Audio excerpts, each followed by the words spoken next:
Le premier thème que nous allons aborder cette année en géographie concerne l'urbanisation du monde. Dans un premier temps, nous allons nous intéresser aux espaces et aux paysages de l'urbanisation et vous verrez qu'ils ont beaucoup évolué avec la mondialisation. En 2015, 54% de la population mondiale vit en ville.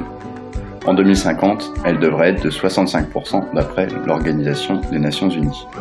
En Europe et en Amérique du Nord, l'urbanisation a débuté au XIXe siècle.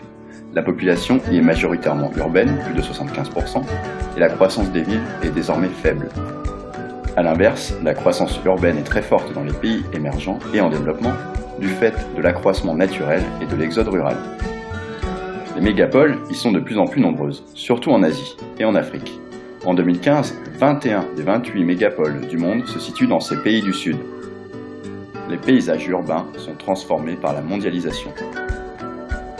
En Europe, les centres-villes s'organisent autour de quartiers historiques, aujourd'hui modernisés. Ils accueillent des aménagements culturels, comme les musées par exemple. En Amérique du Nord, le centre s'organise autour d'un CBD, Central Business District. Composé de gratte-ciel, ce modèle du quartier d'affaires s'est diffusé dans toutes les grandes villes mondiales, devenant un paysage typique de la mondialisation. Les périphéries des grandes villes se caractérisent par l'étalement urbain. Dans les pays du Nord, de vastes banlieues pavillonnaires, organisées en lotissement le long des autoroutes urbaines, se mêlent à des zones d'activité.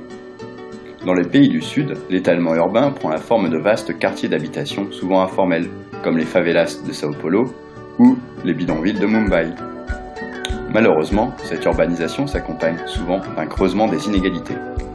Les centres-villes sont souvent réaménagés et habités par des populations de plus en plus aisées. C'est ce que l'on appelle la gentrification.